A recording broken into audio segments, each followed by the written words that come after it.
আপনাদের আজকে যে টপিকটা আলোচনা করব সেটা হলো কারক ও বিভক্তি। বিশ্ববিদ্যালয় ভর্তি পরীক্ষা, বিসিএস, ব্যাংক নিয়োগ, প্রাইমারি সহকারী শিক্ষক নিয়োগ, তারপরে নিবন্ধন পরীক্ষা, সব ক্ষেত্রেই আমাদের কিন্তু প্রশ্ন এসে থাকে কারক অংশ থেকে। অনেকে মনে করতে পারে বিসিএস সিলেবাসে তো কারক নেই, কিন্তু কারক কিন্তু বিসিএস সিলেবাসে না থাকলেও কিন্তু প্রশ্ন ধরে। 39তম বিসিএস পরীক্ষায় কারক থেকে একটি প্রশ্ন এসেছিল, 40তম বিসিএস পরীক্ষায় কিন্তু কারক থেকে প্রশ্ন এসেছে। এই জন্য বলি যে এখন কিন্তু কারক থেকে বিসিএস পরীক্ষায় প্রশ্ন আসে। তাই কারকটা আমাদের জানতে হলে, কারকটা অনেকে মনে করেন কঠিন, অনেকে মনে করেন সহজ, কিন্তু কারক অনেকে ভাষা জ্ঞান রাখেন, অনেকে ভাষা পড়াশোনা করেন কারক সম্পর্কে, কিন্তু পরীক্ষার হলে গিয়ে পারেন না। কারণ আমরা ষষ্ঠ শ্রেণী থেকে কিন্তু কারক পড়ে আসছি, নবম দশম শ্রেণীতে কারকটা আমরা সবচেয়ে ভালো করে পড়াশোনা করছি, তারপরও পারিনি। এর কারণটা কি? কারণ হলো একটাই, আমরা শর্টকাট নিয়ম অ্যাপ্লাই করি। শর্টকাট পড়াশোনা করলে কারক সম্পর্কে জানা যাবে না, বিস্তারিত জানতে হবে কারক সম্পর্কে। আর এ সম্পর্কে বিস্তারিত না জানলে কিন্তু আমরা পারবো না, কারণ পরীক্ষায় কিন্তু ঘুরিয়ে আসে। ঢাকা ইউনিভার্সিটি ভর্তি পরীক্ষায় দেখা যায় কারক বারবার ঘুরিয়ে আসে, তার মানে নবম দশম শ্রেণীর বইয়ের বিকল্প বাক্য তারা তৈরি করে দেয়, বিশেষ পরীক্ষায় তারা বিকল্প বাক্য তৈরি করে দেয়। এজন্য আমাদের কারক সম্পর্কে আমরা যদি নিয়ম জানি, তাহলে পরীক্ষায় যেভাবে আসুক, যত ভাবি বানিয়ে দেখ না কেন, আমরা পরীক্ষায় অনায়াসে টিক দিয়ে চলে আসতে পারবো। আমরা এই 1 থেকে 2টি মার্ক আমরা হাতছাড়া করতে পারবো না। তাই আজকে আমরা শুরু করতেছি কারক। এই কারক সম্পর্কে জানতে হলে আমাদের জানতে হবে বিভক্তি। বিভক্তি তা আমরা শুরু করি বিভক্তি। একটা প্রশ্ন পরীক্ষায় আসতে পারে, বিভক্তি প্রধানত কয় প্রকার? অনেকেই উত্তরটা বলে ফেলছেন 7 প্রকার, কিন্তু না, পরীক্ষার হলে পাবেন 0। বিভক্তি কিন্তু 7 প্রকার না, ভালো করে খেয়াল রাখেন, লিখে রাখেন খাতায়। বিভক্তি প্রধানত 2 প্রকার। একটা হলো নাম বিভক্তি, আর একটা হলো ক্রিয়া বিভক্তি। একটা হলো নাম বিভক্তি বা শব্দ বিভক্তি, আর একটা হলো ক্রিয়া বিভক্তি। পরীক্ষায় যদি আসে বিভক্তি কয় প্রকার, পরীক্ষা হলে টিক দিয়ে আসবেন বিভক্তি হলো 2 প্রকার। অপশনে যদি 2 না থাকে সেক্ষেত্রে 7-এ টিক দিয়ে আসবেন, কারণ নাম বিভক্তি বা শব্দ বিভক্তি হলো 7 প্রকার। তাহলে বিভক্তি কত প্রকার? বিভক্তি হলো 2 প্রকার। 1 নম্বরে নাম বিভক্তি বা শব্দ বিভক্তি, নাম বিভক্তি বা শব্দ বিভক্তি। 2 নম্বর হলো ক্রিয়া বিভক্তি। আমাদের কারক নির্ণয়ের ক্ষেত্রে আমাদের এই নাম বিভক্তি লাগবে। এই নাম বিভক্তি বা শব্দ বিভক্তি হলো 7 প্রকার। এই নাম বিভক্তি বা শব্দ বিভক্তি কত প্রকার? 7 প্রকার।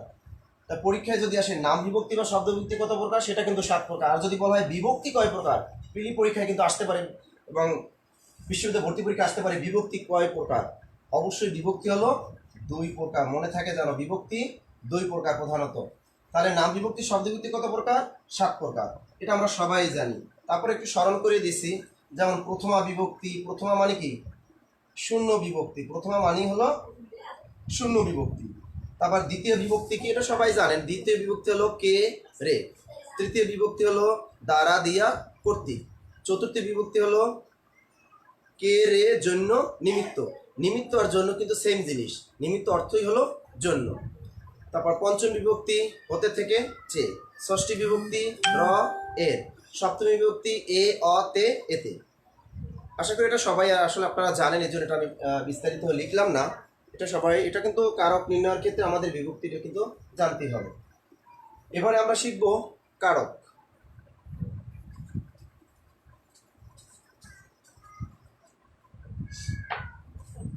কারক জিনিসটা কি? ক্রি যোগ নক অথবা অক এলো প্রত্যয়, হলো এটা একটা কৃত প্রত্যয়। কারকটা কি? কৃত প্রত্যয়। ক্রি যোগ নক অথবা অক সমান সমান কারক। কারক কথাটির অর্থ হলো যা ক্রিয়া সম্পাদন করে। দেখেন, প্রাইমারি শিক্ষক নিয়োগ পরীক্ষায় এই প্রশ্নটা কিন্তু এসেছিল। কারক শব্দের অর্থ কি? কারক শব্দের অর্থ হলো যা ক্রিয়া সম্পাদন করে, অর্থাৎ বাক্যের ভিতরে ক্রিয়াপদের সাথে নাম পদের যে সম্পর্ক তাকে কারক বলে। কথাটা কি? ক্রিয়াপদের সাথে, কার সাথে? ক্রিয়া বা ভার, ক্রিয়া পদের সাথে নাম পদের সম্পর্ক। তার নাম পদটা কি আবার? নাম পদ মানে হলো বিশেষ্য, আর একটা হলো সর্বনাম। তাহলে ক্রিয়াপদের সাথে নাম পদের যে সম্পর্ক তাকে কারক বলে। ভালো করে খেয়াল রাখেন, ক্রিয়াপদের সাথে নাম পদের যে সম্পর্ক তাকে কারক বলে। এটাও কিন্তু প্রাইমারি শিক্ষক নিয়োগ পরীক্ষা এসেছিল। এই খুঁটিনাটি কিন্তু আমাদের জানতে হবে। কারক আমরা জানি, কারক হলো কত প্রকার? কারক আমরা সবাই জানি, কারক হলো 6 প্রকার। প্রথমে হলো কর্তৃকারক। এই কর্তৃকারকটা পরীক্ষা আসে, নিচের একটা বাক্য দিয়ে দেয়, তারপর একটা দাগ দিয়ে দেয়, বলে এটি কোন কারক, আবার বলে দেয় এটি কোন কারকে কোন বিভক্তি, এটাও কিন্তু বলে দেয়। আমরা সহজে কিভাবে শিখতে পারি সেটা একটু দেখি। কর্তৃকারক,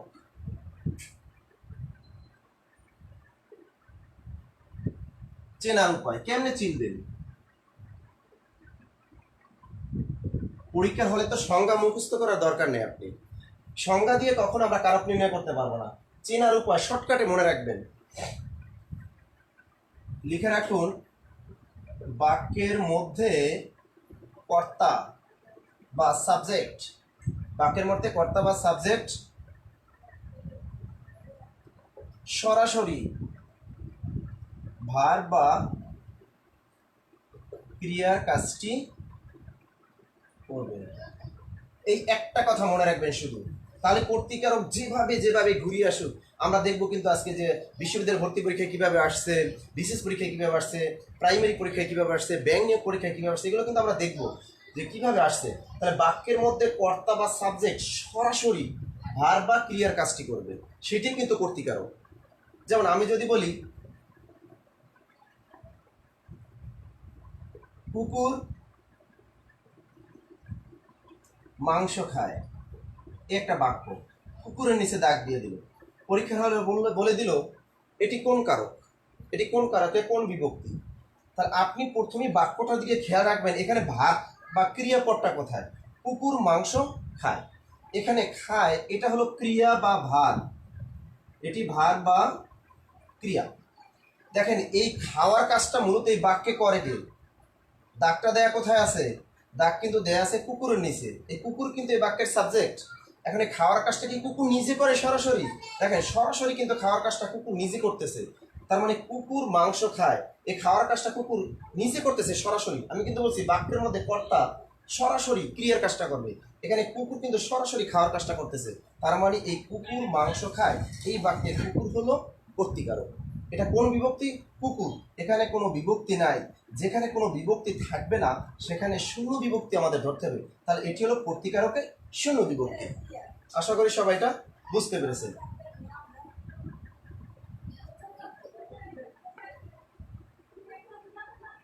ক্রিয়া সম্পাদনের বৈচিত্র্য অনুসারে এই কর্তৃকারক আবার 4 ভাগে বিভক্ত।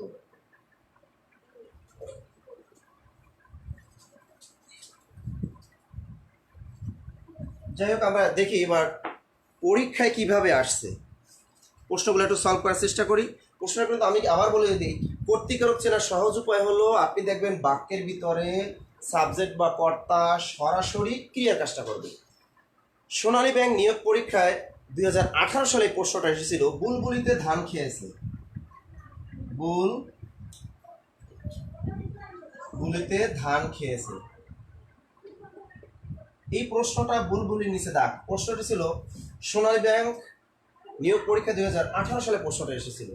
তাহলে বুলবুলিতে ধান খেয়েছে, এখন আপনাকে কোথায় নজর দিতে বলেছি? ক্রিয়া। এখানে ক্রিয়াপদ কোনটা? খেয়েছে। এই খাওয়ার কাজটা কি বুলবুলি সরাসরি করে? হ্যাঁ করতেছে, কিন্তু ধান খাওয়ার কাজটা কিন্তু বুলবুলি সরাসরি করতেছে। তার মানে এটাও কি কর্তৃকারক। এবং বুলবুলিতে এ অতে এতে কোন বিভক্তি? সপ্তমী বিভক্তি। তার মানে এটা হলো কর্তৃকারকের সপ্তমী বিভক্তি। এরপরে খেয়াল করেন, মানুষ ভাবে এক হয় আর এক, এটা হলো সহকারী শিক্ষক নিয়োগ পরীক্ষা এসেছিল। মানুষ ভাবে এক, মানুষ ভাবে এক, মানুষ ভাবে এক হয় আর এক, হয় আর এক, এটা সহকারী শিক্ষক নিয়োগ পরীক্ষা এসেছিল। মানুষ ভাবে এক হয় আর এক, এখানে মূলত ভার কোনটা আপনার খুঁজতে হবে, ভার কোনটা? মানুষ এখানে ভাব, এই যে ভাবা এটাই হলো ক্রিয়া। এই ভাবার কাজটা কি করে এই বাক্য? মানুষই তো করে। তার মানে মানুষই তো ক্রিয়ার কাজটা করতেছে সরাসরি। তার মানে এটাও হলো কি কর্তৃকারকে শূন্য বিভক্তি। ঢাকা বিশ্ববিদ্যালয়ে ভর্তি পরীক্ষা এসেছিল সর্বাঙ্গ দংশিলোমর নাগনাগবালা। সর্বাঙ্গ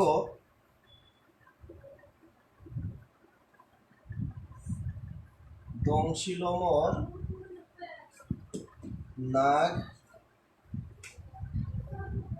নাগবালা,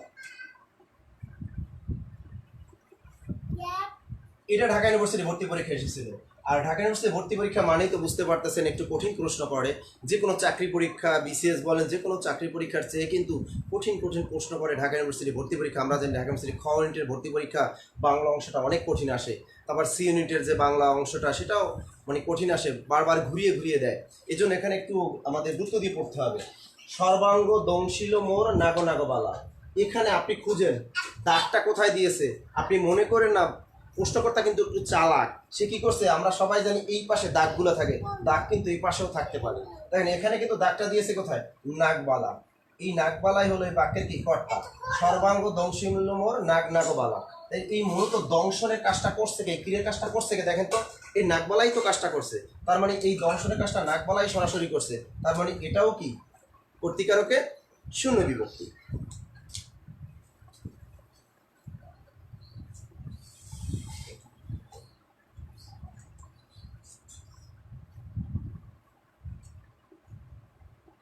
পাখি সাপ করে রব রাতি পোহাইল। আরেকটা ইউনিভার্সিটি ভর্তি পরীক্ষার প্রশ্ন। পাখি সাপ করে রব রাতি পোহাইল। দেখেন এখানে পাখি নিচে দাগ, পাখি সাপ করে রব রাতি পোহাইল। এখন দাগটা দিয়েছে কোথায় সেখানে খেয়াল রাখেন, পাখি নিচে কিন্তু দাগ দিয়েছে। এখন পাখি সাপ করে রব, এই যে এ বাক্যে এর রব মানে ডাকাডাকি করা, এটাই কিন্তু ক্রিয়া বা ভাব। তাই এখানে ডাকাডাকির কাজটা মূলত বাক্যের ভিতর করে কে? এখানে কিন্তু পাখি কিন্তু নিজেই সরাসরি করতেছে। পাখি সাপ করে রব রাতি পোহাইল। দেখেন এই ছড়া বা কবিতার লাইনটা থেকে যে দিয়েছে উঠিয়ে, তারা কিন্তু দাগটা দিয়েছে কোথায়? পাখির নিচে। এখন আপনি খোঁজা শুরু করবেন কি? বাক্যের ভিতরে ভার্ব খোঁজা শুরু করবেন। ভার্ব কোনটা? রব মানে ডাকাডাকি করা। মূলত ডাকাডাকির কাজটা করে কে? পাখি নিজেই তো করে। তার মানে এটা হলো কর্তৃকার। ওকে, শূন্য বিভক্তি। কারণ পাখি এখানে কোনো বিভক্তি নেই, আর বিভক্তি না থাকলে সেখানে কি মনে করতে হবে? এটা হলো শূন্য বিভক্তি।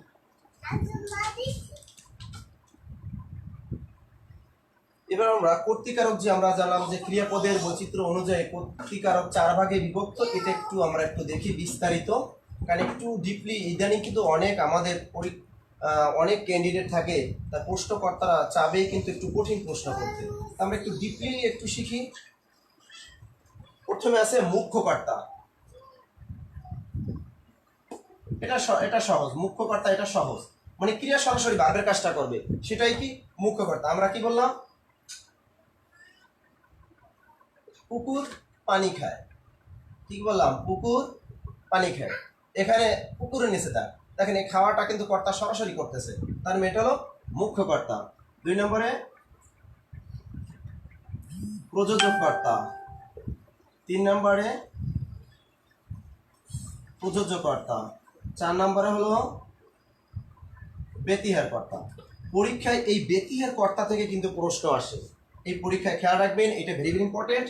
ব্যতিহার কর্তা থেকে কিন্তু পরীক্ষায় প্রশ্ন আসে।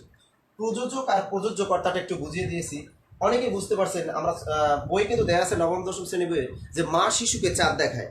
শুধু কি মা শিশুকে চাঁদ দেখায়? আমরা কিন্তু অন্যভাবে বাক্য তো পরীক্ষায় ঘুরিয়ে ঘুরিয়ে দিতে পারি। তাই দেখি সেটা কি। প্রযোজক মানে মনে রাখবেন, সে নিজে করবে না, আর একজনকে দিয়ে করাবে। প্রযোজক মানে কি? নিজে করবে না, আর একজনকে দিয়ে করাবে। আর প্রযোজ্য মানে কি? যে নিজে কাজটা করবে, সরাসরি ভার্বের কাজটা করবে, সে হলো প্রযোজ্য। যেমন আমরা যদি বলি, এটা দিয়ে আমরা বলতে পারি কুকুর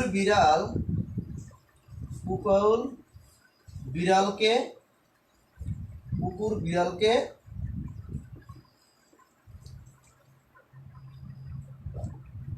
ভাত খাওয়ায়। কথাটা কি বললাম? কুকুর বিড়ালকে ভাত খাওয়ায়। এবারে সাবজেক্ট কিন্তু 2টা, কুকুর একটা, বিড়াল একটা। এবারে ক্রিয়া কোনটা? খাওয়ায়। এখন একটু খেয়াল করেন, এই মূলত এই খাওয়ার কাজটা করে কে এই বাক্যে? সাবজেক্ট কিন্তু দুইটা, কুকুর একটা বিড়াল একটা। খাওয়ার কাজটা কে করে? কুকুর করে না বিড়াল করে? কুকুর বিড়ালকে ভাত খাওয়ায়। খাওয়ার কাজটা কে করে? বিড়াল কিন্তু মূলত কাজটা করতেছে। খাওয়ার কাজটা কে করে? এই বিড়াল কিন্তু খাওয়ার কাজটা করতেছে। তা যে কাজটা ক্রিয়ার কাজটা করবে সে হলো প্রযোজ্য কর্তা। তার মানে এই বাক্যে বিড়াল হলো প্রযোজ্য কর্তা। আর খেয়াল করেন কুকুর, কুকুরটা কি? কুকুর কিন্তু খায় নাই, জাস্ট হেল্প করছে, তাই কুকুরটা হলো প্রযোজক কর্তা। এটা কি? প্রযোজক কর্তা। তাহলে আমরা শিখে নিলাম যে কুকুর বিড়ালকে ভাত কিরকম পরীক্ষা অনেক বাক্য ঘুরিয়ে ঘুরিয়ে দিতে পারে। কাক কোকিলকে ঘুম পাড়ায়, অনেকভাবে দিতে পারে। আর একটা উদাহরণ দিয়ে দেখি। কাক কোকিলকে গান শেখায়। দেখেন যেভাবে বাক্য ঘুরিয়ে ঘুরিয়ে দেবে, কাক একটা কোকিল একটা, এই বাক্যে এখানে ভাগ কোনটা? শেখায়। শেখানোর কাজটা মূলত করে কে? কোকিলই তো করতেছে। তার মানে কোকিল কি? প্রযোজ্য কর্তা। আর ডিরেকশন দিতেছে কে? কাক। তার মানে কাক কি? প্রযোজক কর্তা। আশা করি বুঝতে পেরেছেন যে মা শিশুকে চাঁদ দেখায় না। এখানে আমরা ওই বাক্যটা একটু লিখে দিচ্ছি, মা শিশুকে চাঁদ দেখায়। এ আমাদের বইয়ের ভাষা। মা একটা শিশু একটা, মা শিশুকে চাঁদ দেখায়। মূলত দেখার কাজটা করে কে? শিশু করে। তার মানে শিশু কি? প্রযোজক কর্তা। আর ডিরেকশন দিচ্ছে কে? মা। তার মা কি? মা হলো প্রযোজক কর্তা।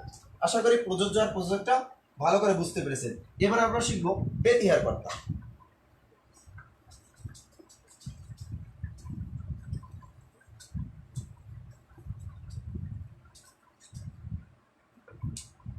তাহলে বেতিহার কর্তা কোনটা? ভালো করে খেয়াল খেয়াল করবেন। বেতিহার কর্তা, এটা কিন্তু পরীক্ষা আসে। বেতিহার কর্তা, এখানে কিন্তু বেতিহার কর্তার ভিতরে সাবজেক্ট থাকবে দুইটা, মানে দুটি সাবজেক্ট একই সময়ে একই জাতীয় কাজ করবে। তাহলে বেতিহার কর্তাটা কিভাবে মনে রাখবেন? বাক্যে দুটি সাবজেক্ট থাকবে এবং একই সময়ে একই জাতীয় কাজ করবে। যেমন আমরা সবাই জানি বাঘে মহিষে এক ঘাটে জল খায়। প্রশ্নকর্তারা কিন্তু চালাক, তারা এটা দিবে না। তারা দেখেন এই বাক্য দিয়ে ঘুরিয়ে আমি লিখতেছি। আমাদের নবম দশম শ্রেণী বই আছে, বাঘে মহিষে এক ঘাটে জল খায়। এখানে বাঘ একটা, মহিষ একটা। আর এই যে জল খাওয়ার কাজটা, এই ভার্বের কাজটা মূলত করে কি? বাঘও খাচ্ছে, মহিষও খাচ্ছে। মানে একসাথে কিন্তু দুইজনে কিন্তু সেম কাজটা করতেছে। কেউ কিন্তু কম আর বেশি খাচ্ছে না। বাঘে মহিষে এক ঘাটে জল খায়, জল খাওয়ার কাজটা কিন্তু বাঘ আর মহিষ সমান তালে খাচ্ছে। এখন প্রশ্নকর্তারা যদি পরীক্ষায় গিয়ে দেখেন যে এখানে বাঘ মহিষ দিল না, প্রশ্নকর্তারা কি দিল? দিল কুকুর বিড়াল। কুকুর বিড়াল এক ঘাটে জল খায়। এটি কোন কর্তিকারক? এটা হলো অনায়াসে বুঝতে পারবেন যে দেখেন এখানে জল খাওয়ার কাজটা কুকুরও করতেছে, বিড়ালও করতেছে, একই সাথে একই সময় কাজটা করতেছে। তার মানে এটা হলো বেতিহার কর্তা, বেতিহার কর্তা। এবারে দেখি আমরা চাকরি পরীক্ষায় কিভাবে আসছে। ঢাকা বিশ্ববিদ্যালয়ে ভর্তি পরীক্ষা এসেছিল রাজায় রাজায় লড়াই উলুখাগড়ার প্রাণান্ত। ঢাকা বিশ্ববিদ্যালয়ে ভর্তি পরীক্ষা এসেছিল রাজায় রাজায় লড়াই উলুখাগড়ার প্রাণান্ত। এই যে রাজায় রাজায় যে লড়াই কাজটা মূলত কার হচ্ছে? এই রাজার দুইজনই তো সমান তালে করতেছে, কোনো রাজা কম বেশি না তো। এই রাজায় লড়াই, রাজায় রাজায় লড়াই উলুখাগড়ার প্রাণান্ত, মানে উলুখাগড়ার সাধারণ জনগণের প্রাণ যায় আর কি। এই রাজায় রাজা লড়াই কাজটা কিন্তু দুইজন সমান তালে করতেছে। তাহলে এটা হলো বেতিহার কর্তা। সহকারী শিক্ষক নিয়োগ পরীক্ষা এসেছিল ভাইয়ে ভাইয়ে বেশ মিল। সহকারী শিক্ষক নিয়োগ পরীক্ষা এসেছিল ভাইয়ে ভাইয়ে ভাইয়ে বেশ মিল। দেখেন এই ভাইয়ে ভাইয়ের নিচে দাগ, এই যে মিল, এই যে মিল কাজটা কিন্তু ভাইয়ে ভাই একেবারে সমান তালে। তার মানে এটাও কি? বেতিহার কর্তা। আশা করি আপনারা সবাই এটা বুঝতে পেরেছেন। এবার আমরা কর্তৃকারকটা সম্পর্কে আবার একটু স্মরণ করে দিয়েছি। কর্তৃকারক মানে মনে রাখবেন বাক্যে সরাসরি কর্তা ক্রিয়ার কাজটি করবে। এবার আমরা শিখব কর্মকারক।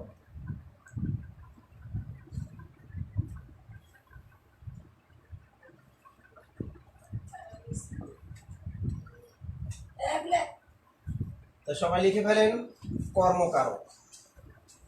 অনেকে কর্মকারকটা গুলিয়ে ফেলেন, শর্টকাট নিয়ম পড়তে গিয়ে গুলিয়ে ফেলেন। কর্মকারক জিনিসটা যদি বুঝতে পারেন, পরীক্ষায় যেভাবে আসুক সেভাবে আপনি পারবেন। কর্মকারক, কর্মকারক চেনার উপায় হলো, আমরা ইংরেজির ক্ষেত্রে সাবজেক্ট মানে অবজেক্ট বের করি কিভাবে, মানে ভাবটাকে কি দিয়ে প্রশ্ন করি, কি বা কাকে দিয়ে।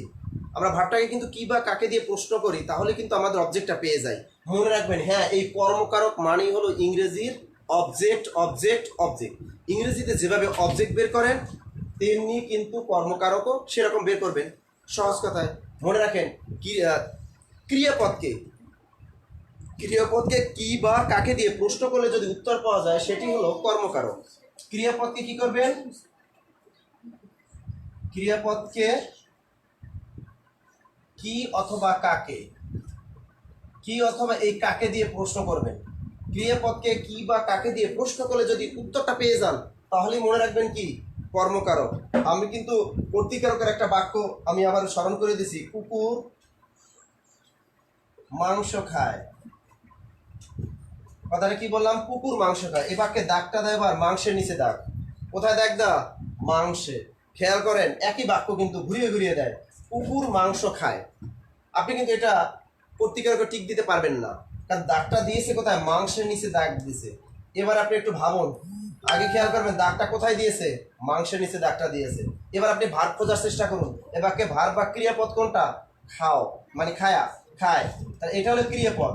এখন এটার প্রশ্ন করেন, কি দিয়ে প্রশ্ন করেন, কি খায়, উত্তরে কিন্তু মাংসটা চলে আসছে। তাহলে এটা কি, এটা হলো কর্মকারক। কি খায়, মাংস খায়। এই মাংস খায় এইটাই হলো, এই মাংস এই বাক্যে হলো কর্মকারক। এই মাংস এটা হলো কোনো বিভক্তি নাই, তার মানে এটা হলো কর্মকারকে শূন্য বিভক্তি। আশা করি এটা বুঝতে পেরেছেন। এবার আমরা দেখি কর্মকারক চাকরি পরীক্ষায় কিভাবে আসছে।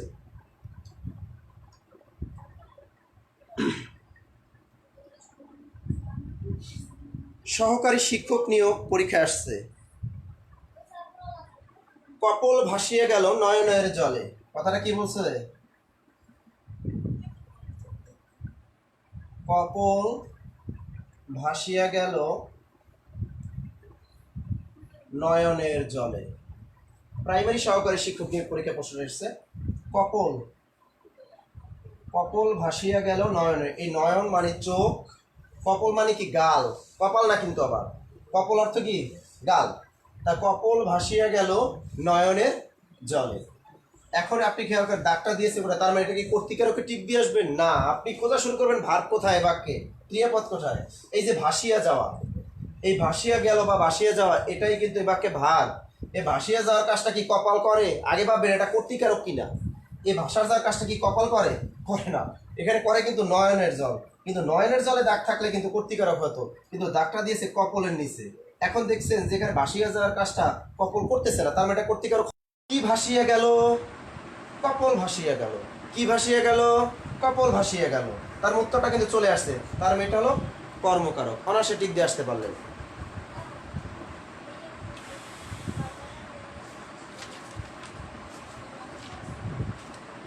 মৎস্য অধিদপ্তরে 2019 সালে পরীক্ষা আসছে, মৎস্য অধিদপ্তর নিয়োগ পরীক্ষা। ডাক্তার ডাকো, ডাক্তার ডাকো, এটা মৎস্য অধিদপ্তর নিয়োগ পরীক্ষা 2019 সালে আসছে। ডাক্তার ডাকো, খেয়াল করেন আপনি দেখছেন ডাক্তার, অনেকে না বুঝে কি করে এটা কর্তৃকারক টিক দিয়ে চলে আসে। আসলে এটা কি কর্তৃকারক হতে পারে, আমি তো বলেই দিয়েছি। আগে আপনি কি করেন, ভাত খোঁজার চেষ্টা করেন বাক্যে, এবারে ভাত করা ডাকা, এটা হলো ক্রিয়াপদ। আচ্ছা এটাকে ক্রিয়াপদ, এখানে ডাকার কাজটা কি ডাক্তার করে, খেয়াল করেন তো, ডাকার কাজটা কি ডাক্তার করতেছে, করতেছে না কিন্তু, তার মানে আরেকজনে করতেছে। তার এই ডাক্তার যদি সরাসরি ডাকার কাজটা করতো তাহলে কিন্তু কর্তৃকারক হয়ে যেত, কিন্তু এটা কর্তৃকারক হবে না কেন, কারণ এখানে ডাকার কাজটা ডাক্তার নিজে করে না, এখানে ডাকার কাজটা করে কে, থার্ড পার্সন আরেকজনে করে। এই জন্য এটা কি দিয়ে প্রশ্ন করেন, কাকে ডাকো, ডাক্তারকে ডাকো। তার মানে এই বাক্যে ডাক্তার ডাকো এটা হলো কর্তৃকারকে শূন্য বিভক্তি, সরি কর্মকারকে শূন্য বিভক্তি। এরপরে দেখি আমরা, রাজশাহী বিশ্ববিদ্যালয়ে ভর্তি পরীক্ষা এসেছিল কারক পড়ায় তারক ঠাকুর। কারক পড়ায় তারক ঠাকুর।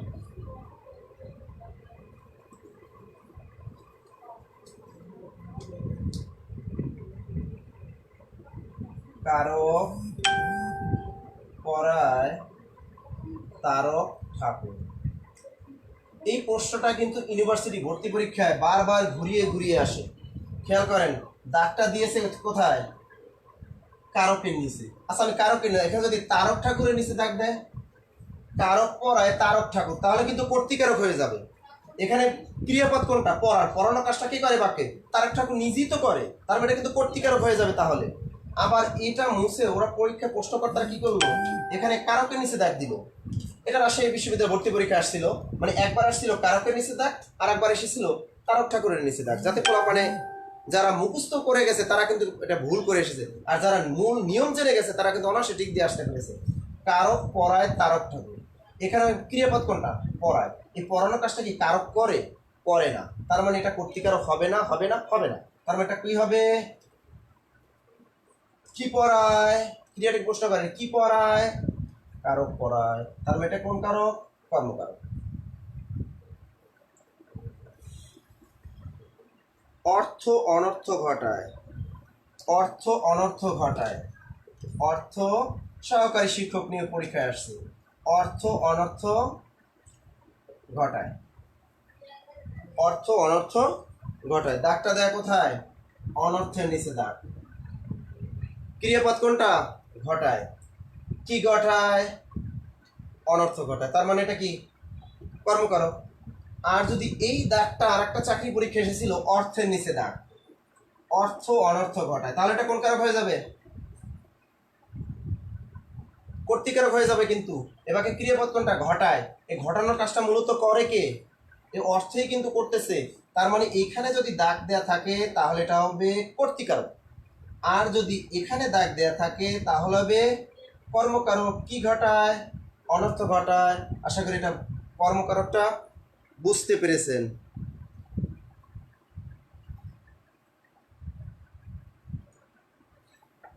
এবার আমরা শিখব করণকারক। এই কর্মকারকে আমরা আবার আসব, কিছু কনফিউশন প্রশ্ন আছে সেগুলো আমরা আবার শিখব।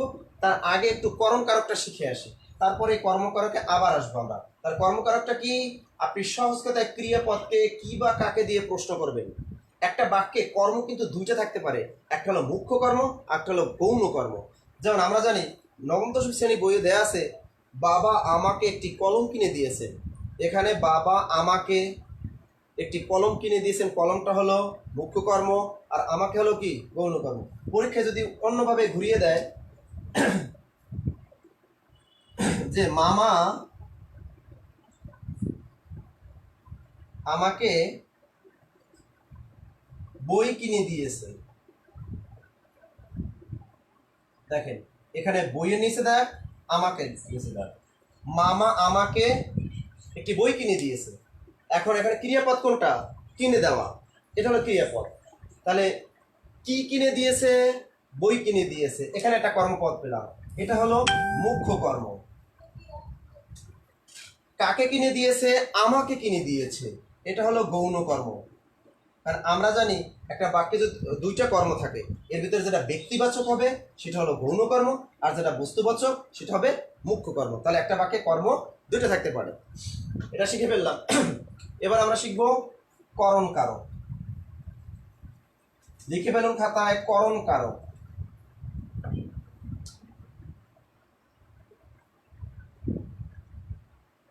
আমি জানি কারক সম্পর্কে আপনাদের অনেক মনে প্রশ্ন, অনেক প্রশ্ন, কারণ বিভিন্ন পরীক্ষায় ঘুরিয়ে ঘুরিয়ে আসে, অনেক বিপদে পড়ে যান। কারণ বাজারে বইগুলোতে অনেক ভুলে ভুলে ভরা এই কারক অংশটা। এই জন্য বলি কারক পড়ার ক্ষেত্রে সাবধানতা অবলম্বন করতে হবে। কারক যদি আপনি পড়তে বসেন অবশ্যই আপনার সাথে নিতে হবে নবম দশম শ্রেণীর বইটি। এরপরে সাথে নিতে হবে আপনি সমুদ্র শেখর স্যারের বইটা যদি আপনাদের সাথে থাকে তাহলে আরও ভালো, কারণ এই বইটার ভিতরে আমরা জানি ভুলের পরিমাণ খুবই কম। তবে আমার যে বইটা আছে কেরিয়ার প্লাস বইটা, এটাও যদি আপনাদের কাছে থাকে, অনেকের কাছেই আছে বইটা, এবং এই বইটা কিন্তু আমি চেষ্টা করেছি যে কারক অংশটা একটু সাবধানতা অবলম্বন করার। এই জন্য এটা পড়ার ক্ষেত্রে অবশ্যই আপনারা একটু বাজারে বই দেখবেন এক একটা উত্তর দেয়, আপনারা কনফিউশন পড়ে যান। এই জন্য মিলিয়ে নেবেন যে শেখর স্যারের বইটা বা নবম দশম শ্রেণী বইটা বা হায়াত মাহমুদ স্যারের বইটা থেকে মিলিয়ে নেওয়ার চেষ্টা করবেন পড়ার ক্ষেত্রে। তাই করণ শব্দের অর্থ কি? যন্ত্র, সহায়ক, উপায়। করণ শব্দের অর্থ কি? যন্ত্র, সহায়ক, উপায়। তিনটা জিনিস মনে রাখবেন, এটাও কিন্তু পরীক্ষা আসছে। করণ শব্দের অর্থ কি? যন্ত্র, সহায়ক, উপায়। এটা হলো মানে করণ শব্দের অর্থ। অ্যান্ড ক্রিয়াপদকে কিসের দ্বারা বা কি উপায়ে প্রশ্ন করলে যদি উত্তর পাওয়া যায় সেটাই হলো করণ কারক। এটা চেনার উপায় কি? কিসের দ্বারা, কিসের দ্বারা অথবা কি উপায়ে। আগের ক্লাসে কিন্তু আমি লিখিয়ে দিয়েছিলাম বানানের নিয়মে যে কোথায় কয় রস্যিকার বসাবো আর কোথায় কয় দীর্ঘিকার বসাবো। ওই নিয়মটা আবার যারা এর আগের লেকচারটা আমরা দেখেননি আপনারা, তারা কিন্তু বানানের ক্লাসটা আবার দেখে নেবেন যে কোথায় কয় রস্যিকার বসাতে হয়, কোথায় কয় দীর্ঘিকার বসাতে হয়। তাই ক্রিয়াপদকে কিসের দ্বারা বা কি উপায়ে প্রশ্ন করলে যদি উত্তর পেয়ে যান তাহলে সেটা হবে করণ কারক। এবার আমরা দেখি পরীক্ষায় কিভাবে আসছে।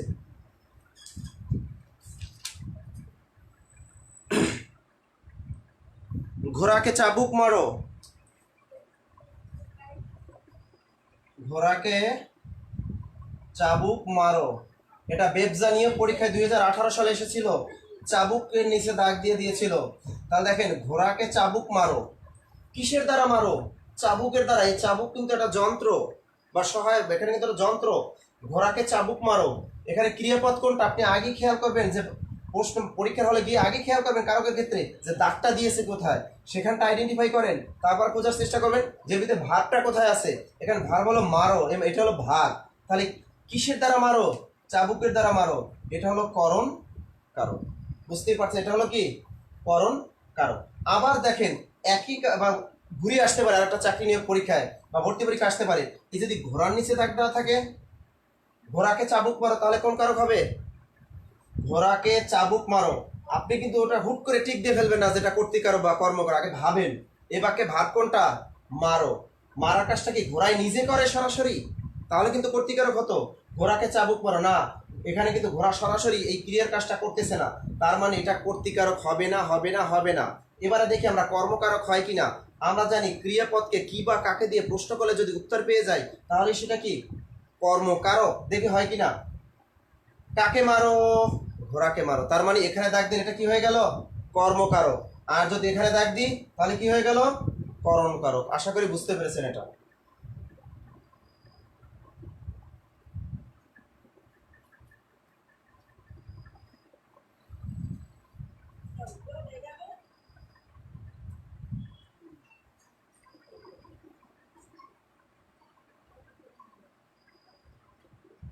সুখের লাগিয়া এ ঘর বাঁধুনি অনলে পুড়িয়া গেল। এই বাক্যটা এসেছিল খুলনা বিশ্ববিদ্যালয় ভর্তি পরীক্ষায়। সুখের লাগিয়া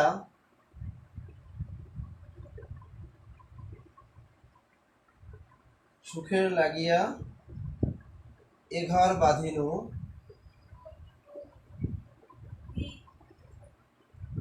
অনলে পুড়িয়া গেল। অনলে পুড়িয়া গেল। খুলনা বিশ্ববিদ্যালয় ভর্তি পরীক্ষা এসেছিল। সুখের লাগিয়া এ ঘর বাঁধিনু অনলে পুড়িয়া গেল। সুখে নিচে দাগ। এই ধরনের প্রশ্ন আসলে একটু সমস্যায় পড়তে হয় আমাদের। সুখের লাগিয়া এ ঘর বাঁধিনু অনলে পুড়িয়া গেল। আমি আগেই বলেছি ইউনিভার্সিটি ভর্তি পরীক্ষার প্রশ্নগুলো কঠিন হয়ে থাকে। সুখের লাগিয়া এ ঘর বাঁধিনু অনলে পুড়িয়া গেল। এ বাক্যে ভার কোনটা? পুড়িয়ে যাওয়া, এটা ভার। পুড়িয়ে যাওয়ার কাজটা কি সুখ নিজে করে? করে না, তার মানে এটা কর্তৃকারক হতে পারে না। দেখি কর্মকারক হয় কিনা। কি বা কাকে দিয়ে প্রশ্ন করেন? কি পুড়িয়ে গেল? আসতেছে না। কাকে পুড়িয়ে গেল? আসতেছে না। তার মানে কর্তৃকারক বাদ দিলাম, কর্মকারক বাদ দিলাম। এবারে চলে যায় করণ। আমরা জানি করণ মানে কি যন্ত্র, সহায়ক, উপায়। ক্রিয়াপদকে কিসের দ্বারা বা কি উপায়ে প্রশ্ন করলে যদি উত্তর পাই সেটাই হলো করণ কারক। তাহলে কিসের দ্বারা পুড়িয়ে গেল? সুখের লাগিয়া। কিসের জন্য পড়ছে? সুখের জন্যই কিন্তু এটা পুড়িয়ে গেছে, এই জন্য এটা হলো কি করণ কারক। অহংকার পতনের মূল। সহকারী শিক্ষক নিয়োগ পরীক্ষা এসেছিল। অহংকার পতনের মূল। অহংকার অহংকার পতনের মূল। অহংকার পতনের মূল। অহংকারের নিচে দাগ। অহংকার পতনের মূল। আচ্ছা এটা কি এই পতন, এগুলোকে ভাব কোনটা? এই যে পতন হওয়াটাই কি ভাব, তাহলে এটা কি কর্তৃকারক হতে পারে? অহংকার পতনের মূল না, অহংকার কিন্তু কোনো কাজ করতে পারে, এটা কর্তা হতে পারে না। কর্ম কি বা কাকে দিয়ে প্রশ্ন করেন? হয় না কিন্তু, অহংকার পতনের মূল। তাহলে এটা কি? অহংকার এখানে কোনো বিভক্তি আছে? নেই। তার মানে এটা হলো করণকারকের শূন্য বিভক্তি। কিভাবে হলো? কিসের দ্বারা? অহংকারের দ্বারাই কিন্তু পতনটা ঘটেছে। এটা কিন্তু এই ক্ষেত্রে হবে কি? কিসের দ্বারা হয়েছে? অহংকারের দ্বারা পতনটা হয়েছে, এই জন্য এটা হলো করণকারক। এবার আমি বলেছিলাম যে আমরা কিছু কনফিউশন প্রশ্ন দেখব। আমরা দেখি একটু কনফিউশন প্রশ্নগুলো চেষ্টা করি যে কোনটা কর্মকারক আর কোনটা করণকারক। পরীক্ষায় এই অংশটা ইউনিভার্সিটি ভর্তি পরীক্ষায়, চাকরি পরীক্ষায় ঘুরিয়ে ঘুরিয়ে আসে। একটু খেয়াল করি, দেখি পারি কিনা। সে ক্রিকেট খেলে, সে ক্রিকেট খেলে। এটা হলো সহকারী শিক্ষক নিয়ে পরীক্ষা আসে। সে ক্রিকেট খেলে,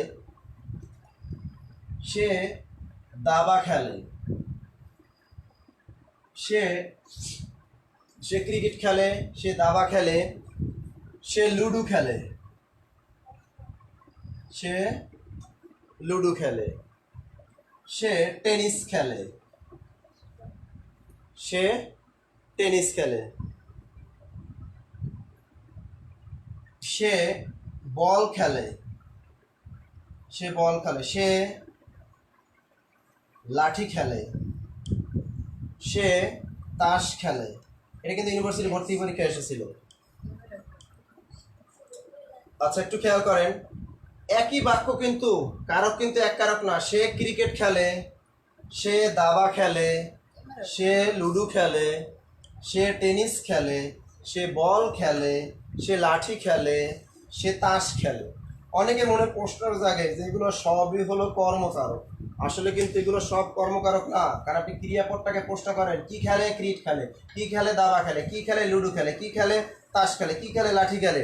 কিন্তু এগুলো সব কিন্তু কর্মকারক না। আমরা যদি বলি যদি কেউ খেলার নাম বোঝায়, যদি শুধু খেলার নাম নির্দেশ করে তাহলে হবে কর্মকারক। লিখে রাখেন, যদি শুধু খেলার নাম নির্দেশ করে তাহলে হবে কর্মকারক। আর যদি খেলার উপকরণ বোঝায় তাহলে হবে করণকারক। আর যদি খেলাও বুঝাবে আর খেলার উপকরণও যদি বুঝায় তাহলে হবে করণকারক। যদি শুধু খেলার নাম বোঝায় তাহলে হবে কর্মকারক। আর যদি খেলার উপকরণ বোঝায় তাহলে হবে করণকারক। তাহলে দেখেন, সে ক্রিকেট খেলে, ক্রিকেট একটা খেলার নাম। তাহলে এটা কি? এটা হলো কর্মকারক। এটা কোন কারক? কর্মকারক। সে দাবা খেলে, এটাও কি? এটাও কর্মকারক। আর একটা ডিপলি ভাবার চেষ্টা করেন, সে ক্রিকেট খেলে, ক্রিকেট দিয়ে কি খেলা যায়? ক্রিকেট দিয়ে কিন্তু খেলা যায় না। ক্রিকেট খেলতে হলে কি লাগবে? ব্যাট লাগবে, বল লাগবে। আবার দেখেন, সে দাবা খেলে, দাবা দিয়ে কি খেলা যায়? খেলা যায় না। দাবাটা কিন্তু একটা খেলার নাম। তা দাবা খেলতে হলে কোর্ট লাগবে, অনেক কিছুই লাগে, গুটি লাগে। সে লুডো খেলে, লুডো দিয়ে কি খেলা যায়? না, লুডো খেলে গুটি লাগবে, এই জন্য এটাকে কোর্ট লাগবে, এই জন্য এটাও না। তার মানে সে লুডো খেলে, এটাও কি? কর্মকারক। সে টেনিস খেলে, কথাটা কি বললাম? সে টেনিস খেলে। এই টেনিসও কি একটা খেলার নাম, কিন্তু টেনিস দ্বারা খেলা যায় না। একটা টেনিস খেলে ব্যাট লাগে, বল লাগে, কোর্ট লাগে, তাহলে এটাও কি? কর্মকারক। আবার খেলে, সে বল খেলে, এটা কিন্তু সরাসরি বল দিয়ে খেলতেছে একেবারে। যদি আপনি যদি মনে করেন যে যেখানে যদি সরাসরি দিয়ে খেলা যায় তাহলে সেটা কিন্তু করণ। সে কিসের দ্বারা খেলে? সে বল দ্বারা খেলে। এখানে সে বল খেলে, এটা হলো করণকারক। এটা হলো করণকারক। সে কিসের দ্বারা খেলে? বল দ্বারা খেলে। সে কিন্তু সরাসরি বল দিয়ে খেলতে পারতেছে, তার মানে এটা হলো করণকারক। আবার সে লাঠি খেলে, সে একেবারে সরাসরি কিন্তু লাঠি দিয়েই কিন্তু খেলতে পারতেছে, সরাসরি, অন্য কোনো উপকরণ লাগতেছে না, তার মানে সে লাঠি খেলে, এটাও কি? করণকারক। আবার দেখেন, সে তাস খেলে, সে তাস খেলে, তাস দিয়ে কিন্তু একেবারে সরাসরি খেলতেছে, অন্য কোনো কিছু লাগতেছে না, কিন্তু সে তাস খেলে, তাহলে এটাও কি? এটাও হলো করণকারক। এবার যদি পরীক্ষা আসে, সে মার্বেল খেলে, প্রশ্নটা কি বললাম? সে মার্বেল খেলে, তাহলে এটা কোন কারণ? মার্বেল দিয়ে কিন্তু সরাসরি খেলতে, আমরা কিন্তু মার্বেল দিয়ে সরাসরি খেলতে পারতেছি, তাহলে সে মার্বেল খেলে, এটাও কিন্তু করণ কারণ, এটাও কি? করণ কারণ। তাহলে এইটা হলো একটু কনফিউশন প্রশ্নটা ছিল, যে একই ধরনের বাক্য, একই ধরনের মাঝখানে যে একটু অনেকে মনে করেন এগুলো সব কর্মকারক, আসলে না। যদি মনে করেন যে শুধু খেলার নাম বোঝায় তাহলে কর্ম, আর যদি খেলার নাম না বোঝায় তাহলে সেটা হবে করণকারক। সহজ কথায় মনে রাখবেন যে দেখেন, এখানে সে ক্রিকেট খেলে, ক্রিকেট দ্বারা খেলা যায় না, ক্রিকেট খেলতে হলে ব্যাট বল লাগবে। কিন্তু এখানে আমি বললাম সে মার্বেল খেলে, এখানে কিন্তু মার্বেল দ্বারা সরাসরি খেলা যায়। যে জিনিসটা সরাসরি খেলতে পারা যাবে সেটাই হলো করণকারক। আশা করি বুঝতে পেরেছেন।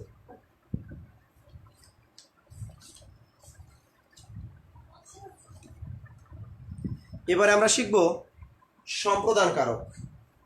অনেকের মনে প্রশ্ন, স্যার এটা তো সহজ একেবারে সম্প্রদান কারক, কিন্তু আসলে সহজ বলে কোনো জিনিস নাই। সম্প্রদান কারক সহজ না, এই সম্প্রদান কারকটাই হলো কঠিন। এই জন্য পরীক্ষায় প্রশ্নকর্তারা এটা ঘুরিয়ে ঘুরিয়ে ঘুরিয়ে ঘুরিয়ে দেয়। কারকের ক্ষেত্রে অনেকেই বুঝতে যদি সমস্যা হয়ে থাকে ক্লাসে, আপনি মেসেঞ্জারে নক করবেন আমাকে, আমি কিন্তু বুঝিয়ে দিব।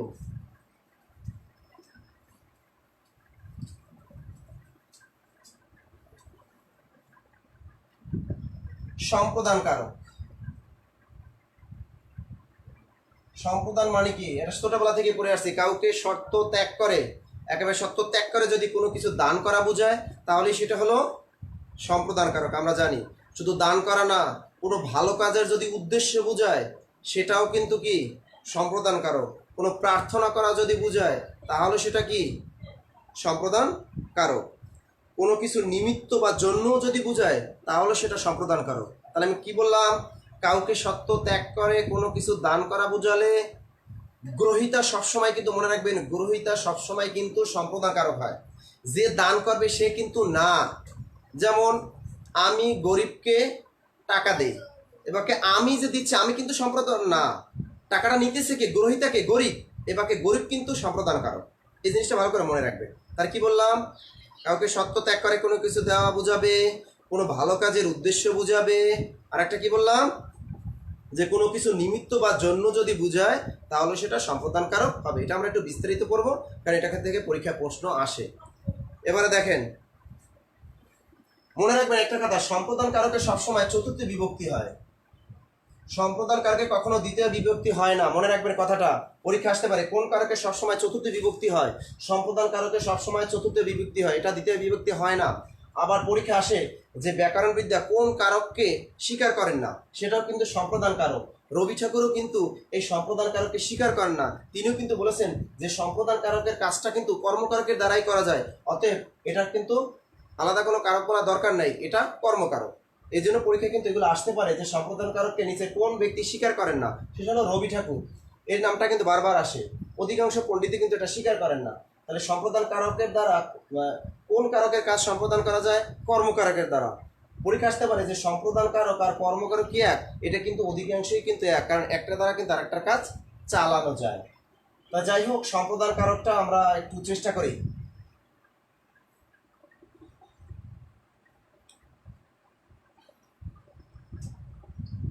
ভিক্ষুককে ভিক্ষা দাও। অনেকে মনে মনে ভাবতেছেন, স্যার এটাও কি জিজ্ঞেস করা লাগে? এটা তো আমরা পারি, কিন্তু অনেকেই পারেন নাই। এই প্রশ্নটা এসেছিল 2018 সালে ব্যাংক নিয়োগ পরীক্ষা আসছিল, ভিক্ষুককে ভিক্ষা দাও। 95% আপনারা পরীক্ষায় অ্যান্সার করে আসছিলেন এটা সম্প্রদান কারক। আসলে এটা কিন্তু সম্প্রদান কারক না। এই ভিক্ষুককে ভিক্ষা দাও এটা কিন্তু কর্মকারক, কর্মকারক, কর্মকারক। অনেকের মনে এখন কনফিউশন লেগে গেছে, স্যার এটা আবার কি শুনাইলেন? ছোটবেলা থেকেই তো পড়ে আসছি ভিক্ষুককে ভিক্ষা দেওয়া সম্প্রদান কারক, সম্প্রদান। কিন্তু আমি বারবার বলি, আপনি পোস্টে টিক দেওয়ার আগে আবার ভাবেন যে টিকটা কোথায় দিয়েছে দাগটা। ভিক্ষার নিচে দাগ দিয়েছে, কিন্তু চালাক প্রশ্নকর্তারা চালাক হয়ে গেছে, দাগটা দিয়েছে কিন্তু ভিক্ষার নিচে। তাহলে এ বাক্যে ক্রিয়া কোনটা? দাও। কি দাও? ভিক্ষা দাও। তার মানে এটা হলো কর্মকারক। এটা কোন কারক? কর্মকারক। কিন্তু যদি এই দাগটাই আবার এই ভিক্ষুকের নিচে দেয়া থাকে, আর আমি কিন্তু বলেছি যে সম্প্রদান কারকে কাউকে শর্ত ত্যাগ করে দান করা হবে, এবং সম্প্রদান কারকে গ্রহীতাটা হলো সবসময় সম্প্রদান কারক। এখানে ভিক্ষুককে ভিক্ষা দাও, এখানে কাকে দাও? এই যে ভিক্ষুককে ভিক্ষা দাও, এটা কিন্তু কর্মকারক হবে না, কারণ এটা কিন্তু সম্প্রদান কারক হবে, কারণ কি শর্ত ত্যাগ করে দেওয়া হচ্ছে। তাই এই যে ভিক্ষুককে ভিক্ষা দাও, এই ভিক্ষুককে এইখানে যদি দাগ থাকে তাহলে হবে এটা সম্প্রদান কারক, আর যদি এইখানে দাগটা দিয়ে দেয় তাহলে হয়ে যাবে কর্মকারক, কর্মকারক, কর্মকারক। ভালো করে খেয়াল রাখেন। তারপর দেখেন, গুরুজনে করণতি, বাংলাদেশ ব্যাংক এডিতে এসেছিল। গুরুজনে করণতি, দেখেন গুরুজনের নিচে দাগ, গুরুজনে করণতি। এটাও কিন্তু দেখেন একেবারে শর্ত ত্যাগ করে বুঝাচ্ছে না। কারণ আমরা যদি যে শিক্ষককে শ্রদ্ধা করে পরীক্ষা আসতে পারে, আমরা কিন্তু একজন শিক্ষককে শ্রদ্ধা করি একেবারে মন থেকেই একেবারে করি। তারপর গুরুজনের করণতে যে গুরুজন আমরা নতি করি, গুরুজন দেখলে এটা কিন্তু আমরা মন থেকেই করতেছি একেবারে, তার মানে এটাও কি সম্প্রদায়ের কারণ। আবার দেখুন ইউনিভার্সিটি ভর্তি পরীক্ষা আসছিল, রোহিঙ্গাদের সাহায্য করো, রোহিঙ্গাদের নিচে দাগ, রোহিঙ্গাদের সাহায্য করো, এটাও কি সম্প্রদান কারক, রোহিঙ্গাদের সাহায্য করো। তারপর আসে অন্ধজনে দেহ ভালো, যে অন্ধ ব্যক্তি তাকে তুমি চোখ দান করো, সেটাও কিন্তু কি সম্প্রদান কারক। ইসলামী বিশ্ববিদ্যালয়ে ভর্তি পরীক্ষা এসেছিল, দরিদ্রকে অর্থ সাহায্য করো, একই জিনিস কিন্তু, দরিদ্রকে সাহায্য করো, এটাও কিন্তু কি সম্প্রদান কারক। এবার দেখেন তিনি হজে গেলেন, তিনি হজে গেলেন, তিনি হজে গেলেন, এটা কিন্তু একটা ভালো কাজের উদ্দেশ্য বোঝাচ্ছে, এটাও কিন্তু সম্প্রদান কারক। মানে মোট এটা সম্প্রদান কারক। আমি কিন্তু বলেই দিয়েছি যে কোনো ভালো কাজের উদ্দেশ্যে যদি কোথাও গমন করা বোঝায় তাহলেও সেটা সম্প্রদান কারক হবে। তিনি হজে গেলেন, হজে যাওয়া কিন্তু একটা ভালো কাজ। আবার গির্জায় গিয়ে যিশু ভজে সে, এটাও কিন্তু একটা ভালো কাজ। মন্দিরে গিয়ে সে প্রার্থনা করে, এটাও কিন্তু ভালো কাজ। যদি কোনো দেশের জন্য প্রাণ দাও, সৈনিকরা যুদ্ধে গেলেন, এরকম যদি কোনো ভালো কাজ বুঝায় তাহলে সেগুলো কিন্তু সম্প্রদানকারক হবে। এখানে হজ বানানটা অনেকের নজরে লেগে গেছে, আমি বুঝতে পেরেছি। হজ বানানটা মনে করেন হ আর বর্গীয় যা, এটাই হলো কারেক্ট। বাজারে বইগুলো কিন্তু হজ বানান হ জ দিয়ে একটা ব মারে, আবার হ দিয়ে জ দুইটায় মারে, আবার আরেকটা ব মারে।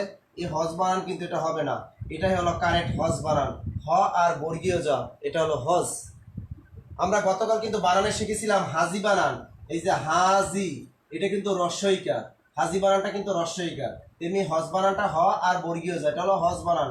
পরীক্ষা আসতে পারে, বানানটা শিখে রাখেন। হজ বানান হলো হ আর বর্গীয় জ, কখনো নিচে বফলাও দিবেন না, আর দুইটা জ আবার আবার একটা ব দিতে যাবেন না, শুধু হ আর জ, এটা হলো হজ বানান।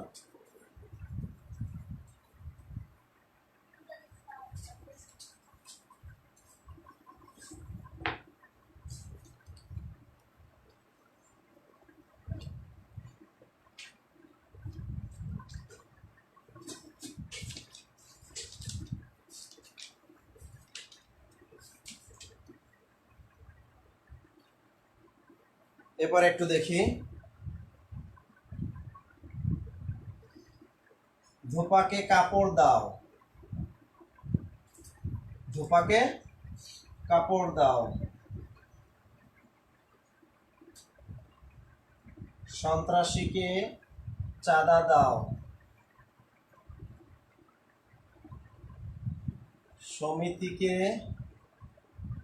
সমিতিতে চাঁদা দাও, সৎ পাত্রে কন্যাদান করো, সৎ পাত্রে কন্যাদান করো।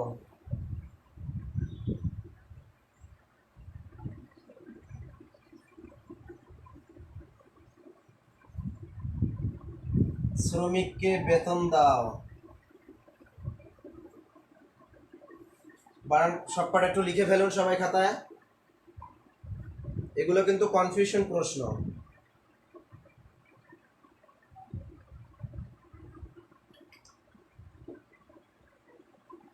কি বললাম দেখেন, ধোপাকে কাপড় দাও, সন্ত্রাসীকে চাঁদা দাও, সমিতিতে চাঁদা দাও, সৎপাত্রে কন্যাদান করো, শ্রমিককে বেতন দাও, সরকারকে কর দাও।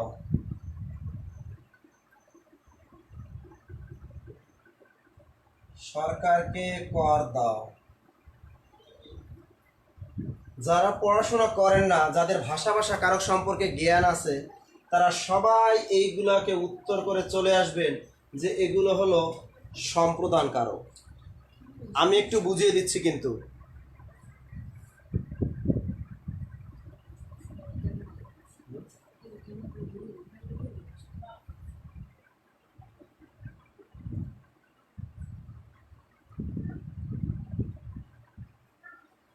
সরকারকে কর দাও, ধোপাকে কাপড় দাও, সন্ত্রাসীকে চাঁদা দাও, সমিতিতে চাঁদা দাও, সৎপাত্রে কন্যা দান করো, শ্রমিককে বেতন দাও। একটু খেয়াল করেন, এগুলো কিন্তু কনফিউশন প্রশ্ন, এগুলো থেকে পরীক্ষায় প্রশ্ন আসে। এগুলো কোন কারক কোনটা একটু খেয়াল রাখি। আপনি খেয়াল করেন, সরকারকে কর দাও, এটা কোন কারক? অনেকে বলে ফেলছে এটা সম্প্রদান কারক, আসলে এটা সম্প্রদান কারক না। সরকারকে কর দাও, এটা হলো কর্মকারক। এটা কোন কারক? কর্মকারক। কিভাবে? সরকারকে কর দাও, কাকে দাও? সরকারকে কর দাও। এই কর কি আপনি কি স্বেচ্ছায় দেন, শর্ত ত্যাগ করে দেন? আমি কিন্তু সম্প্রদান কারক বলেছি যে কাউকে শর্ত ত্যাগ করে একেবারে দিয়ে দিতে হবে, ওটার ফিরে পাওয়ার কোনো সম্ভাবনা নাই। যেমন ভিক্ষুককে ভিক্ষা দাও, আমি কিন্তু এমনিই দিয়ে দিই ওরে টাকা, আমি কিন্তু কখনোই কিন্তু ওই টাকাটা আবার বলি না পকেটে টাকা না থাকলে ভাই তোমাকে 10টা টাকা দিয়েছিলাম আমাকে আবার ফেরত দাও, এরকম কিন্তু বলি না। কিন্তু সরকারকে কর দাও মানে কি? আপনি সরকারের জায়গা জমি ভোগ দখল করতেছেন, ব্যবসা বাণিজ্য করতেছেন, তার বিনিময়ে তাকে কিন্তু করটা দিতেছেন, এটা কিন্তু শর্ত ত্যাগ করে দেন না। অনেকে কর ফাঁকিও দিতেছে, দেয়ই কিন্তু না। কিন্তু ভিক্ষুকে কিন্তু সবাই ভিক্ষা দেয়, এক ভিক্ষুক আর এক ভিক্ষুককে ভিক্ষা দেয়, ধনী লোক ভিক্ষা দেয়, সবাই কিন্তু দেয়, এটা শর্ত ত্যাগ করে দেয়। কিন্তু এটা কিন্তু শর্ত ত্যাগ করে দিচ্ছে না।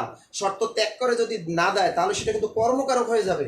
এখানে কিন্তু সরকারকে কর দাও, এখানকে সরকারকে নিচে দাগ থাকলে হবে কর্মকারক, এখানে যদি করের নিচে দাগ থাকে তাহলেও হবে কিন্তু কর্মকারক।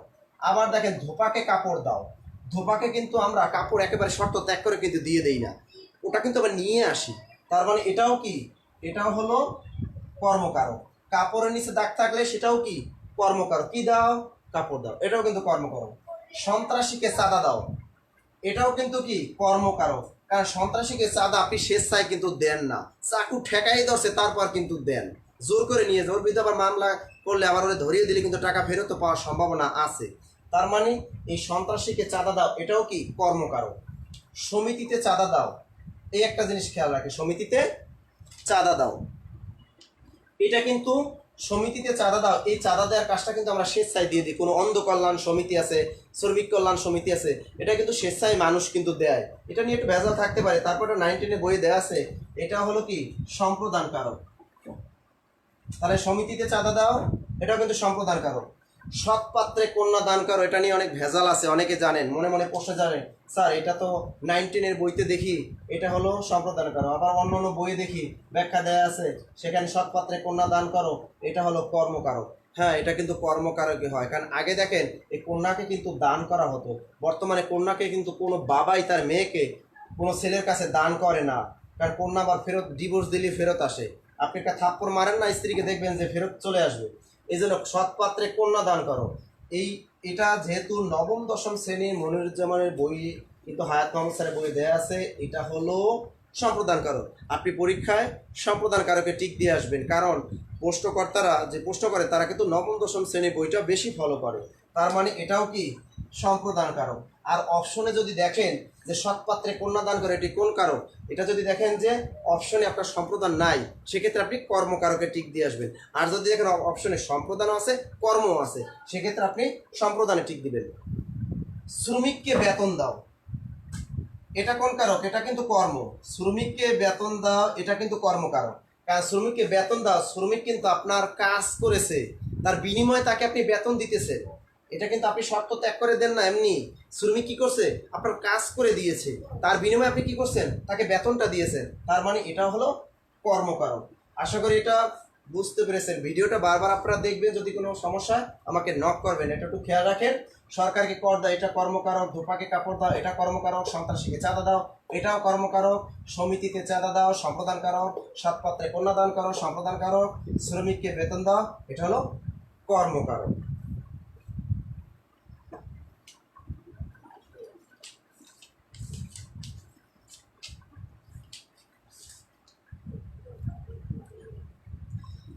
এবার আমরা শিখব অপাদান কারক।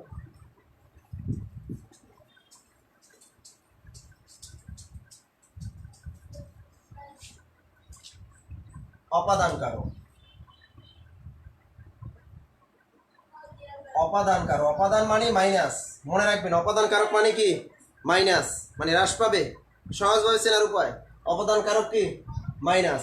আমরা জানি যা থেকে নবম দশম শ্রেণীর বইটা পড়বেন, যা থেকে কোনো চ্যুত, বিচ্যুত, গ্রহিত, রক্ষিত এবং রূপান্তরিত এবং যা দেখে কেউ ভয় পায় সেটাই হলো অপাদান কারক। ওই ভয় পাওয়াটাই কিন্তু পরীক্ষায় বেশি আসে, কারণ ওটা আমরা পড়ি না। এই জন্য অপাদান কারক মানে সহজ কথায় মনে রাখবেন এটা কি, মাইনাস। প্রথম কথা মনে রাখবেন কি, অপাদান কারক মানে কি মাইনাস। যা থেকে কোনো কিছু চ্যুত, বিচ্যুত, রক্ষিত, দ্রবীত, রূপান্তরিত এবং যা থেকে কেউ ভয় পায় সেটাই হলো অপাদান কারক।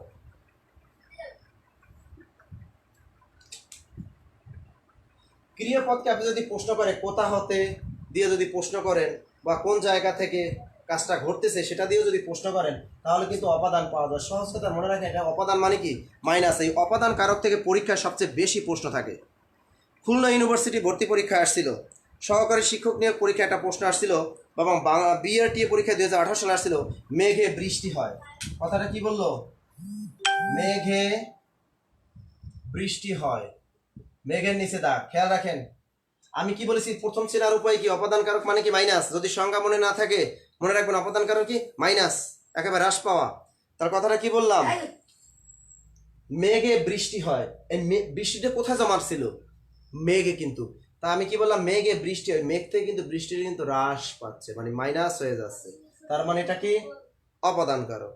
তারপর দেখেন, চোখ দিয়ে পানি পড়ে, চোখ দিয়ে পানি পড়ে, সহকারী শিক্ষক নিয়োগ পরীক্ষা আসছিল, চোখ দিয়ে পানি পড়ে, চোখ দিয়ে পানি, চোখের নিচে দাগ, এটাও কিন্তু মাইনাস। চোখ দিয়ে পানি পড়ে, তার চোখে পানিটা কিন্তু চোখের ভিতরে ছিল, সেখান থেকে কিন্তু পড়ে যাচ্ছে, তার মানে এটা কি মাইনাস হয়ে যাচ্ছে। তারপর দেখেন, খুলনা বিশ্ববিদ্যালয় ভর্তি পরীক্ষা ছিল, গাছ থেকে পাতা পড়ে, গাছ থেকে পাতা পড়ে, তা গাছ থেকে পাতাটা কি মাইনাস হয়ে যাচ্ছে, তার মানে আমরা জানি অপাদান কারক কি মাইনাস। এগুলো হলো অপাদান কারক। তারপর আমরা জানি টাকায় টাকা হয়, কি বললাম, টাকায় টাকা হয়, টাকায় টাকা হয়, টাকার নিচে দাও, টাকায় টাকা হয়, টাকায় সহকারী শিক্ষক নিয়ে পরীক্ষা ছিল, টাকায় টাকা হয়। তা টাকায় যে টাকাটা হয় এটাও কিন্তু কি হচ্ছে, একটু ভেজাল লাগছে কিন্তু স্যার, টাকায় তো টাকা হয়, এটা কিন্তু ভেজাল, এটা কিন্তু গৃহীত বা রূপান্তরিত হচ্ছে। এই টাকায় টাকা হয়, এটা কি গৃহীত বা রূপান্তর হচ্ছে, এক টাকা থেকে আরো টাকা বাড়তেছে, তার মানে রূপান্তরিত হচ্ছে। তা টাকা টাকা এটা হলো রূপান্তরিত।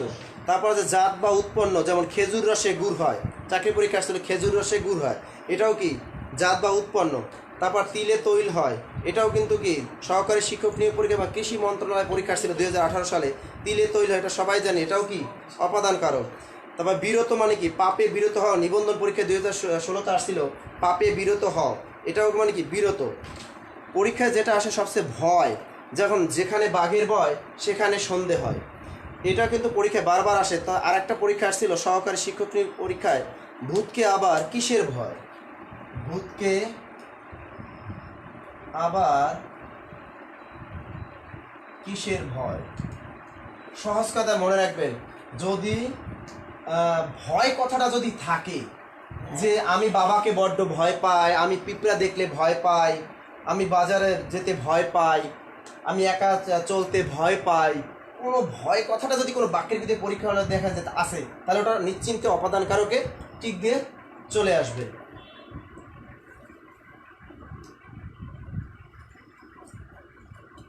গাড়ি স্টেশন স্যার 39তম বিশেষ পরীক্ষা আসছিল, গাড়ি স্টেশন ছাড়লো, গাড়ি স্টেশন ছাড়লো, 39তম বিশেষ পরীক্ষা আসছিল, গাড়ি স্টেশন ছাড়লো। এটা কিন্তু দেখেন কি মাইনাস হচ্ছে না, গাড়ি স্টেশন ছাড়লো মানে স্টেশন থেকে ছেড়ে যাচ্ছে, তার মানে মাইনাস, মাইনাস হয়ে যাচ্ছে, তার মানে এটাও কি অপাদান কারক। এটা আমরা একটু একসাথে শিখবো, যাতে সহজভাবে আমরা শিখতে পারি। অপাদান আর অধিকরণ একসাথে যখন শিখবো তখন আমরা আরও ভালো করে শিখতে পারবো।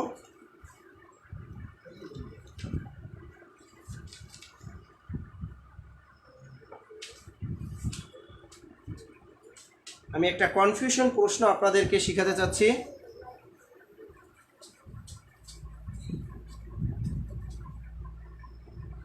টাকায় টাকা আনে, কথাটা কি বললাম খেয়াল রাখেন, টাকায় টাকা আনে, টাকায় টাকা আনে, এরপরে দিলাম টাকায় টাকা হয়, টাকায় টাকা হয়, টাকায় অসাধ্য সাধন হয়, টাকায় অসাধ্য সাধন হয়, টাকায় কি না হয়, টাকায় টাকায় কি না হয়, টাকায় সবই হয়, টাকায় সবই হয়।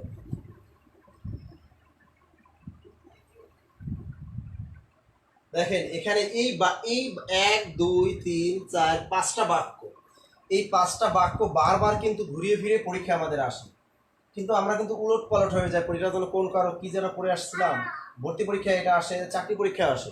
ভালো করে একটু শেয়ার করে এটা। টাকায় টাকা আনে, এ বাক্যে ক্রিয়াপদ কোনটা? আনে। আগে খেয়াল করবেন, আপনি খুঁজার চেষ্টা করবেন কোথায় দাগ দেয়া আছে আর ক্রিয়াপদ কোনটা। এই বাক্যে আনার কাজটা কি করে? টাকা কি নিজে করে? টাকায় টাকা আনে, এ বাক্যে আনার কাজটা কিন্তু এই টাকাটা নিজেই করে, টাকায় টাকা আনে। তার মানে এটা হলো কর্তৃকারক, এটা হলো কর্তৃকারক। টাকায় টাকা হয়, এটা রূপান্তর হচ্ছে, টাকায় টাকা হয়, এটা কি হচ্ছে? রূপান্তর। তার মানে এটা কি? অপাদান কারক, এটা হলো অপাদান কারক, রূপান্তর হয়ে যাচ্ছে কিন্তু। আর টাকায় অসাধ্য সাধন হয়, এখানে অসাধ্য যে সাধন হওয়া ক্রিয়ার কাজটা টাকায় কিসের দ্বারা হয়, কিসের দ্বারা বা কি উপায় প্রশ্ন করলে যদি উত্তর পাওয়া যায় তাহলে কিন্তু সেটা করণ কারক হয়ে যায়। তা টাকায় অসাধ্য সাধন হয় কিসের দ্বারা হয়? টাকার দ্বারা, তার মানে এটা কিন্তু করণ কারক হয়ে যাবে।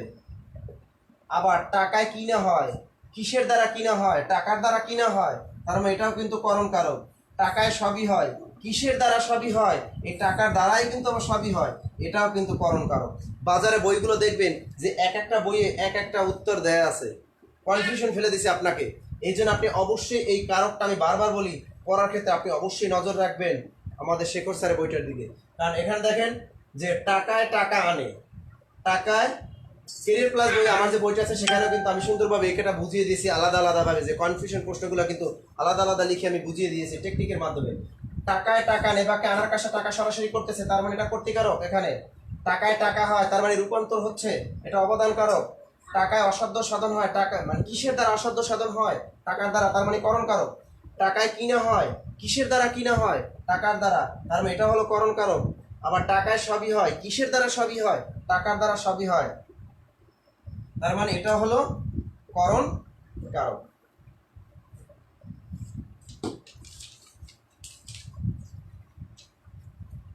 এবার আমরা সর্বশেষ কারকের যে অংশটা সেটা শিখব, অধিকরণ কারক।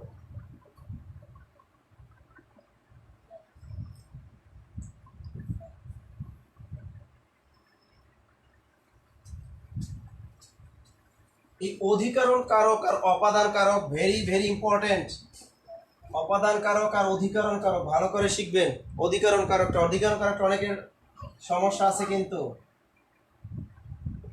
অধিকরণ কারকে 3টে জিনিস মনে রাখবেন পরীক্ষার হলে: সময়, স্থান আর বিষয়। এই 3টে কথা সবসময় মাথায় রাখবেন অধিকরণ কারকের ক্ষেত্রে: সময়, স্থান আর একটা কি? বিষয়। এই 3টে কথা মনে রাখবেন, সময়, স্থান, বিষয়। সেটা নামই কি? অধিকরণ কারক। ক্রিয়াপদকে কোথায়, কোন স্থানে, কোন সময়, ক্রিয়াপদ কি কোন সময় বা কোন স্থানে বা কোন বিষয়ে প্রশ্ন করলে যদি উত্তর পাওয়া যায় সেটাই হলো অধিকরণ কারক। আবার খেয়াল করেন, ক্রিয়াপদকে কোন সময়, কোন স্থানে, কোন বিষয়ে প্রশ্ন করলে যদি উত্তর পাওয়া যায় তাহলে সেটা কি?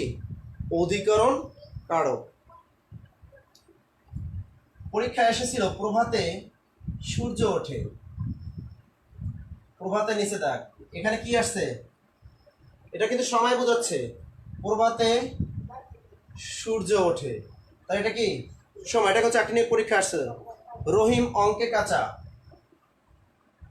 রহিম অঙ্কে কাঁচা। দেখেন এটা কি বোঝাচ্ছে? এটাও চাকরি নিয়ে পরীক্ষা আসছে, এটা কিন্তু বিষয় বোঝাচ্ছে। এবার আমরা দেখি স্থান। পুকুরে হাঁস আছে, পুকুরে হাঁস আছে, তা পুকুরে যদি হাঁস সাঁতার কাটতে থাকে, হাঁস পুকুরের নিচে দেখ, এটা কি দিয়ে আছে, এটা হলো স্থান বোঝাচ্ছে। তাহলে আমি দেখেন যে অধিকরণ কারক হলো তিনটা। সময় বোঝাচ্ছে প্রভাতে সূর্য ওঠে, সময় বোঝাচ্ছে। স্থান হলো পুকুরে হাঁস আছে, পুকুর একটা স্থান। বিষয় হলো রহিম অঙ্কে কাঁচা, এটা একটা বিষয়। তাহলে এই তিনটা জিনিস আমরা মনে রাখবো। এবার আমরা একটু দেখি প্রকারভেদটা একটু খেয়াল করি, তাহলে আমরা পারবো। অধিকরণ কারক তিন প্রকার। প্রথমে আছে কালাধিকরণ। অধিকরণ কারক হলো তিন প্রকার। এক নম্বরে কি, কালাধিকরণ।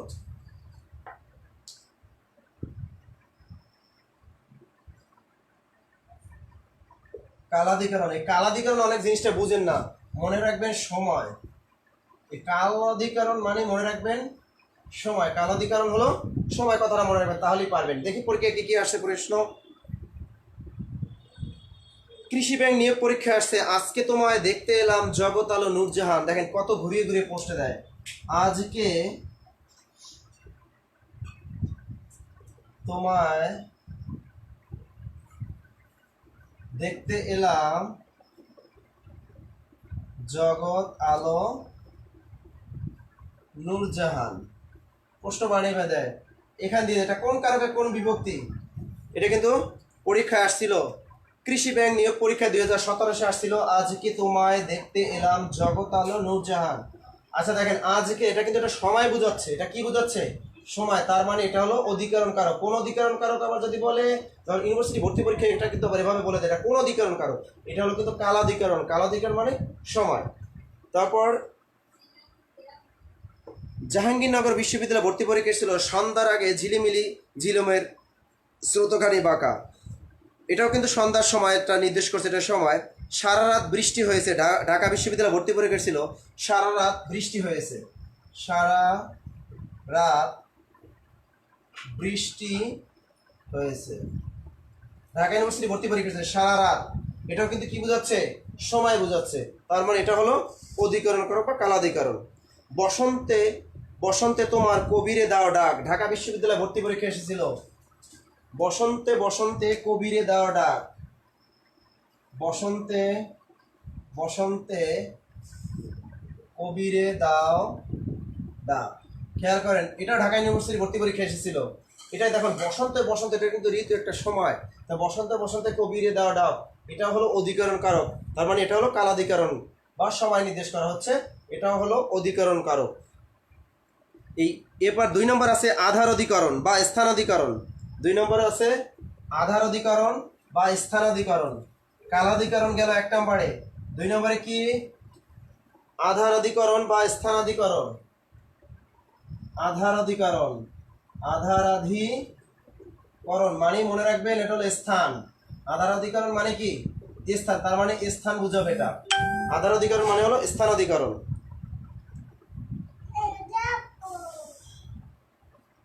যেমন আমরা কিন্তু স্থান বুঝেছিলাম। যেমন আমি যদি বলি আকাশে চাঁদ আছে, আকাশের নিচে দেখ, আকাশে চাঁদ আছে, এটা কিন্তু একটা স্থান বোঝাচ্ছে। তার মানে এটা হলো স্থান অধিকরণ। এই আধার অধিকরণ আবার আমাদের 3 প্রকার। আধার অধিকরণ হলো 3 প্রকার। এটা পরীক্ষায় কিন্তু আসে, ভালো করে খেয়াল রাখেন। আধার অধিকরণ হলো 3 প্রকার, 3 প্রকার, 3 প্রকার। যদি বলে অধিকরণ কারক কয় প্রকার, তাও 3 প্রকার। আধার অধিকরণ কত প্রকার বা স্থান অধিকরণ কত প্রকার, তাও কিন্তু 3 প্রকার। সহজ কথা, অধিকরণ কারক সম্পর্কে যদি কোনো প্রশ্ন আসে তাহলে সেটা হবে 3 প্রকার, প্রকারভেদ আসলে। তাহলে আধার অধিকরণ হলো 3 প্রকার। 1 নম্বরে কি, ঐক্যদেশিক। ঐক্যদেশিক। 2 নম্বর হলো অভিব্যাপক। 3 নম্বর হলো বৈষয়িক। ঐক্যদেশিক, অভিভাবক। এই ঐক্যদেশিক মনে রাখবেন বড় এক, এই মনে করেন একটা জায়গা, এখানে একটা জায়গা, এখানেও একটা জায়গা। এই অভিভাবক মানে একটা স্থান থাকবে, যে স্থানটা একেবারে সব জায়গা দখল করে কাজটা করবে একেবারে। আর ঐক্যদেশিক মনে রাখবেন এখানেও কাজটা ঘটতে পারে, ক্রিয়ার কাজটা এখানেও একটা ঘটতে পারে, এখানেও ঘটতে পারে, এখানেও ঘটতে পারে, এই কোণারেও ঘটতে পারে। মানে একটা ক্রিয়ার কাজটা একটা যে জায়গাটায় ঘটবে সেখানে যে কোনো একটা জায়গায় ঘটতে পারে। বাট অভিভাবক জিনিসটা কিন্তু সমস্ত জায়গা জুড়ে থাকবে। আমি একটু উদাহরণ দিয়ে বুঝিয়ে দিচ্ছি। যদি আমরা বলি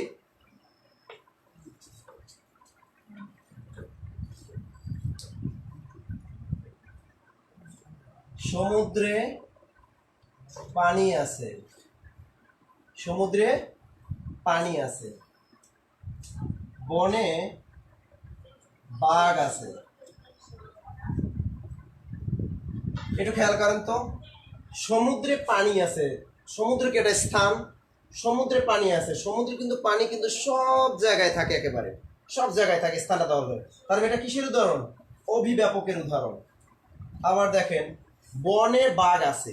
বাঘ কি একটা বন মানে আমাদের সুন্দরবন, সব জায়গায় কি বাঘ আছে? না, বাঘটা হয়তো এক কর্নারে থাকতে পারে, মাঝখান থাকতে পারে, যে কোনো একটা জায়গায় থাকতে পারে।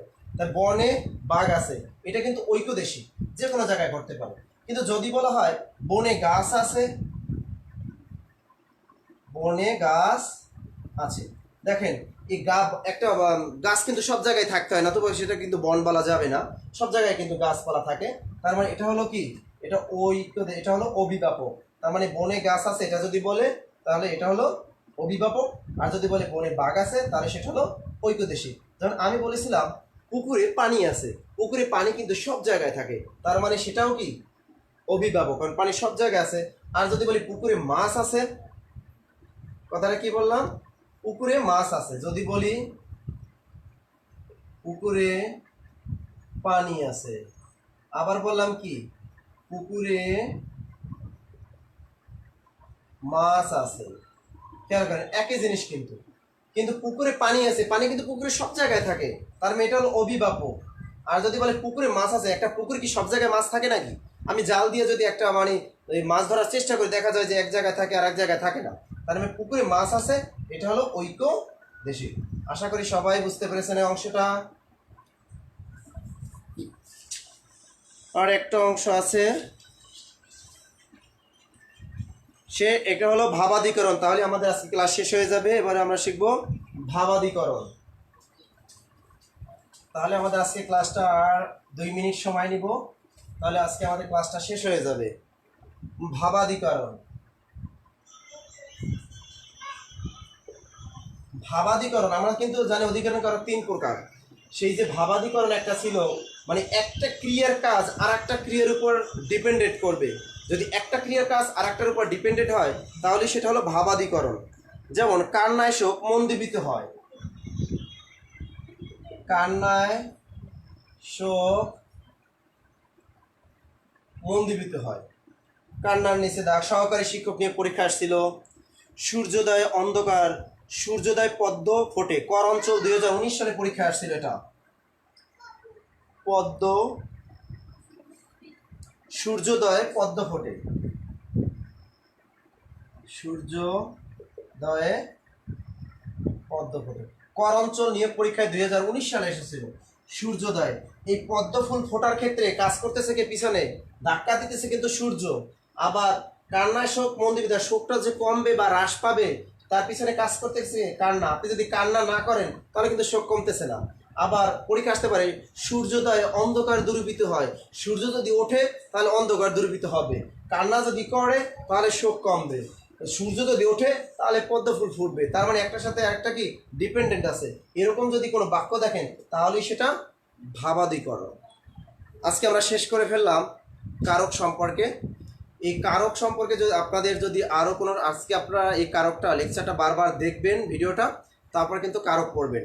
এই নবম দশম শ্রেণী বইটা সাথে নেবেন। আরও যদি কোনো আপনাদের কনফিউশন যদি থাকে আমাকে মেসেঞ্জারে নক করবেন আপনারা কিন্তু, তাহলে কিন্তু আমি চেষ্টা করবো আপনাদেরকে সঠিকটা বলে দেওয়ার।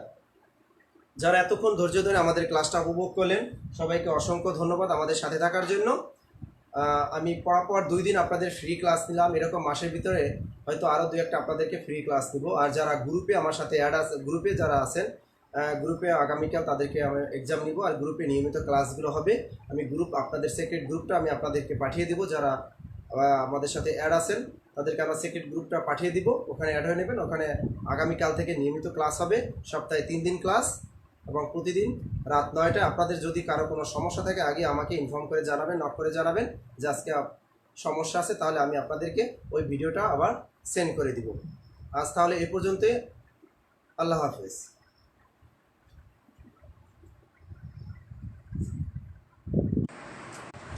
ক্ষুধা লাগছে।